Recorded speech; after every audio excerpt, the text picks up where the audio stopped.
Hi everyone, Leanne here from Healthful Pursuit, and you're watching Healthful Hints, a show about all things nutrition. Today we're talking about Candida, an introduction if you will. Again, it's another one of those big topics that unfortunately we can't cover off in one video, but I'll try to get through as much as I can. So let's start at the very beginning. What is Candida? It's actually an opportunistic fungus, try saying that 5 times, or a form of yeast. You'll hear me refer to it as yeasty beasties sometimes, and is actually the cause of a lot of undesirable symptoms, and quite random too. A lot of the times when I meet with certain clients and they're talking about all these different kind of symptoms, including digestive issues, generally it points to an issue with Candida. So some of these issues can range from fatigue and weight gain, or even weight loss, sensitivities to certain foods that you never had an issue with before, joint pain, gas and bloating, irregular digestion. So Candida is actually part of the normal flora in our gut. They're a group of microorganisms that live in our mouth and our intestines. Candida is generally in everyone's body, a healthy amount of it,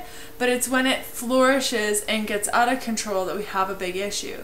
So when it does get out of control, what generally happens is that it weakens the intestinal wall, penetrates through the bloodstream, and spreads throughout the body. So once it's in your bloodstream, it's pretty much everywhere. What happens when it gets to the bloodstream? Like I said, it goes everywhere in the body. As it spreads, it actually produces toxic byproducts that can actually cause damage to your body's tissues and organs. This toxic byproduct also wreaks havoc on your immune system.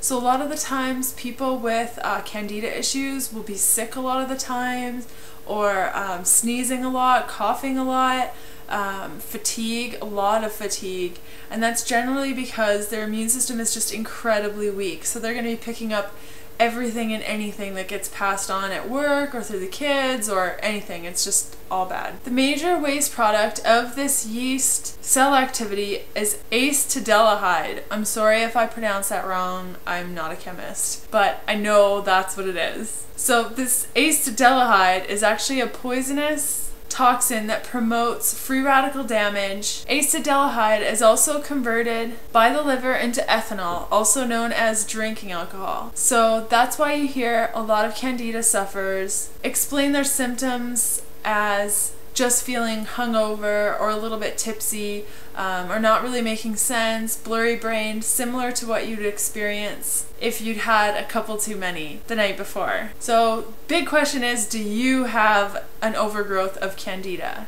First off, everyone has it. At least a little bit of Candida anyways. But there's actually a significant portion of all of us that have an overgrowth of Candida, which is where the issues start to come into play. How does Candida get out of control? So in order for it to start flourishing and going through your bloodstream and causing major issues, it needs the perfect environment to flourish. Things that you may have changed in your life recently, or that you can really relate to, that may speak to the fact that you might have a Candida issue, is if your diet is consistently high in carbohydrates, processed meats, processed foods, and lots of sugar. If you've just completed an intense round of antibiotics, you can kill off your healthy bacteria, allowing your Candida to flourish. Or I've even seen people that have very, very high stress lifestyles and just a lot of stress have an overgrowth of Candida as well, even though their diet and everything is perfect. So what do you do if you suspect that you have an overgrowth of Candida? So number 1, look at your diet and your lifestyle. So like I said before, if your diet is high in carbohydrates, sugar, or processed foods, chances are you need to move on to step 2.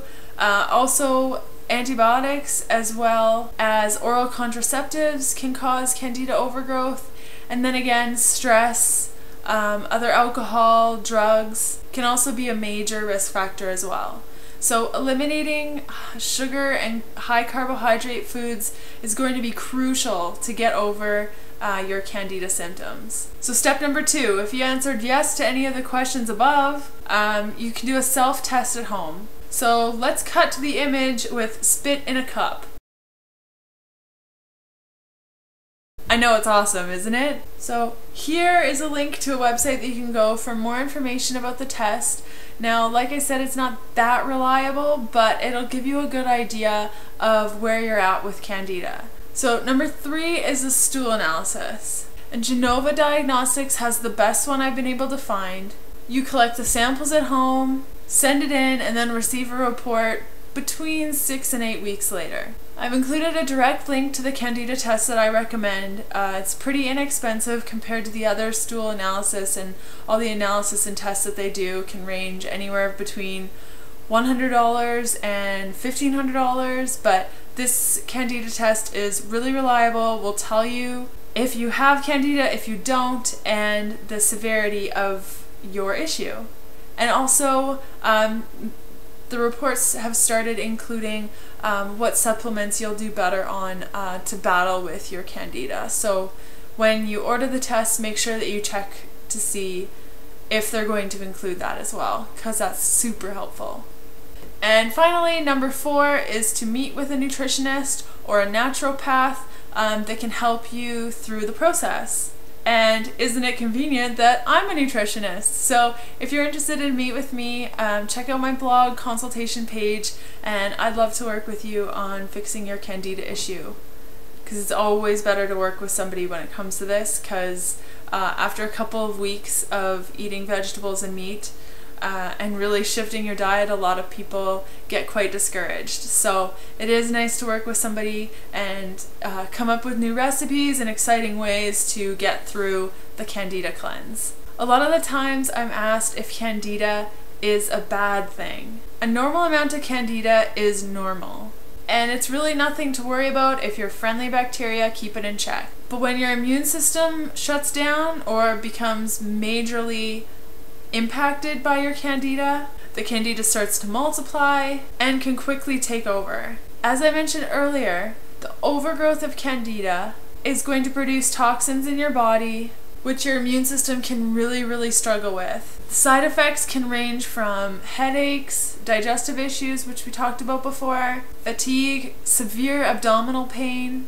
infertility, horrible breath, and even depression. I get asked why Candida has become a major issue and whether or not it was around 50 years ago, or if it's just like that IBS thing, you know, everyone kind of gets put into a bucket because it's this new thing. So 50 years ago, 100 years ago, we didn't have a lot of Candida issues because we didn't have a lot of processed foods or sugary foods in our diets. And antibiotics have become really popular in the last 10 to 20 years. So sure, 100 years ago our diets were better, we didn't have antibiotics, we were generally healthier people eating more whole foods.